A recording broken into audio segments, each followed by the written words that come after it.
देखिए डिटर्मिनेंट है, डिटर्मिनेंट जो है आपका 12 क्लास का बहुत अच्छा लेसन माना जाता है। अब इसमें देखिए डिटर्मिनेंट जो होता है एक मैट्रिक्स का ही टाइप है। आप जो बच्चों अगर मैट्रिक्स पढ़ा होगा तो अच्छा से समझ ही लेगा, और जो नहीं पढ़ागा तो टेंशन नहीं लेगा। मैट्रिक्स पढ़ा जाएगा, कोई टेंशन नहीं है कि नहीं? टेंशन नहीं लिया जाता है जीवन में। तो देखिए क्या होता है, आप मैट्रिक्स पढ़े होंगे, जो बच्चों मैट्रिक्स पढ़ा तो मुस्कुरा रहा होगा कि तुम तो समझ ही जाएंगे, और जो नहीं अगर पढ़ा तो भी मुस्कुराना चाहिए उसको भी, क्योंकि थोड़े है कि वह नहीं समझ पाएगा। तो ध्यान देंगे, यह 2x1 मतलब कि यह रो और कलम का देखिए स्क्वायर रूप में नहीं, रिक्टेंगल है, हो जाएगा ये रिक्टेंगल है, यह स्क्वायर हो जाएगा, यह रिक्टेंगल है कि नहीं? यह आपका रिक्टेंगल है, यह आपका स्क्वायर हो जाएगा, और ये भी स्क्वायर हो जाएगा। इसका मतलब कि जो भी अगर स्क्वायर मैट्रिक्स है, जब हम उसमें मॉडुलस लगाते हैं, मॉडुलस का सिंबल जो होता है, तो वह आपका डिटर्मिनेंट हो जाता है।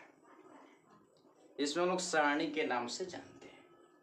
तो अब देखिए डिटर्मिनेंट जो सारणी जो हो जाएगा आपका, तो इसको हम लोग का स्क्वायर मैट्रिक्स है,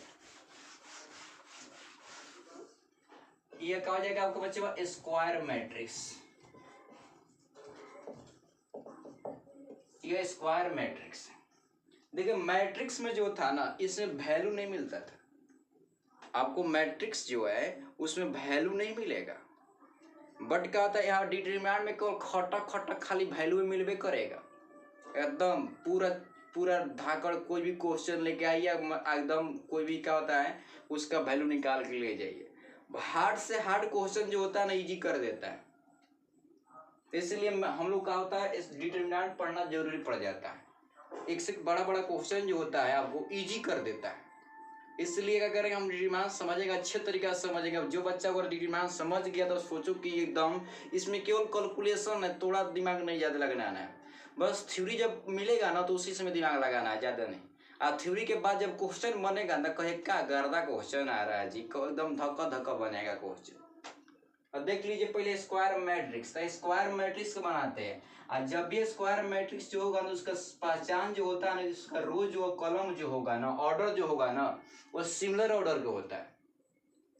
देखिए यह दो ऑर्डर का, यह 3 का है, 4 का है, और 5 का हो जाएगा, 6 का। अब देखिए यह क्या होता है, सब नहीं मिलेगा बच्चा का, इसमें 2 ऑर्डर मिल सकता है। ज्यादा से हम लोग को जो 12th क्लास में हमको मिलने वाला है वह यही मिलेगा, 3 ऑर्डर का मिलेगा। इसमें 3 ऑर्डर के मिलेगा आपको। इसके अलावा जो होता है 2 ऑर्डर का मिल गया, कभी भाई संजोग बस मिल गया तो मिल गया, नहीं तो नहीं मिलता है। मैट्रिक्स से सब कुछ के मिल जाता है, लोग डिटर्मिनेंट जो होता है नहीं मिल पाता है। और देखिए मेन है बेस, समझ लीजिए क्वेश्चन तो धक कर ही दीजिएगा आप लोग, है कि नहीं?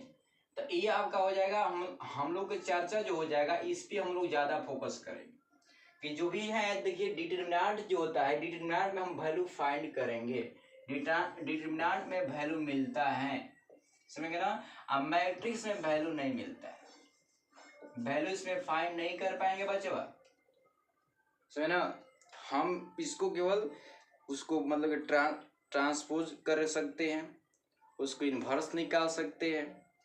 और जब भी कुछ जब वैल्यू निकालने का नौबत आएगा तो डिटर्मिनेंट के यूज का देखना पड़ेगा, बुलाना पड़ेगा कि चलो भाई अब का वैल्यू निकालना पड़ेगा।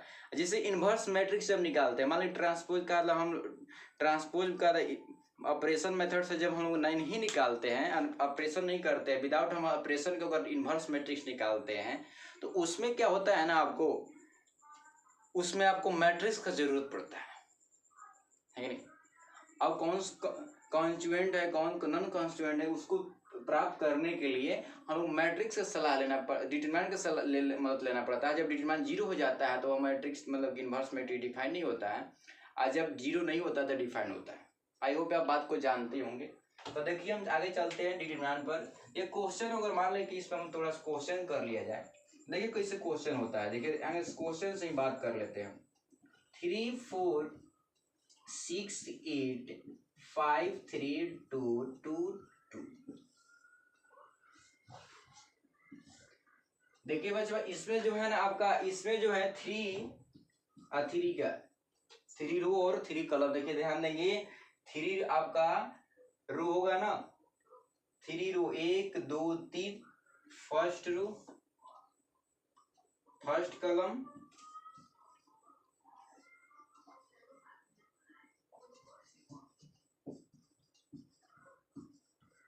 एक रो दो कॉलम 3 कॉलम। तो ये आपको मिल गया यहाँ पर, इसलिए हम आपको बता दिए क्योंकि आपको का दिक्कत ना हो।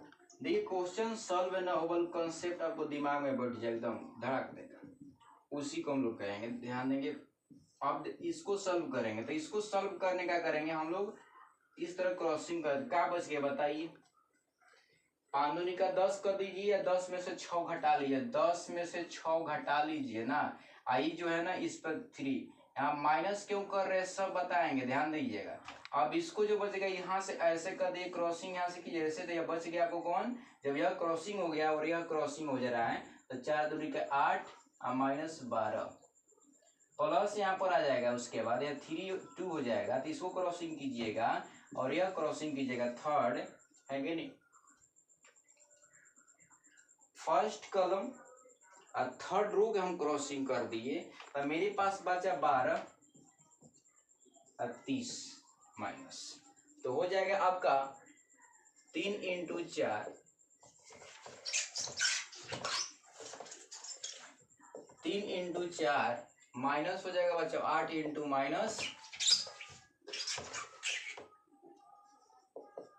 4, अब प्लस हो जाएगा 2 इंटू माइनस 18, तो हो जाएगा 12 प्लस हो जाएगा 32, ये हो जाएगा आपका 36, तो हो जाएगा आपका 44, तो 8। देखिए यह 8 आ गया इसका मान। अब बहुत बच्चा के समझ में नहीं है, उधर टेंशन नहीं लेना है कि नहीं, एकदम समझ में आएगा। पेशेंस रखो, एकदम कोई चीज हासिल नहीं किया जाता है, उसके लिए धैर्य बनाना पड़ता है। आज जिसमें धैर्य नहीं है ना वो कुछ नहीं करेगा, धैर्य रखना पड़ता है कि नहीं। बिना धैर्य के कुछ नहीं मिलने वाला है बच्चा। सोचे कि एक बार में पूरा मिल जाता है, मुश्किल है ना, नहीं मिलेगा, इसलिए धैर्य रखो, पेशेंस। तो देखिए ये आपको 8 आ गया। अब इसमें बच्चों को बहुत नहीं रियल में समझ में नहीं आया होगा।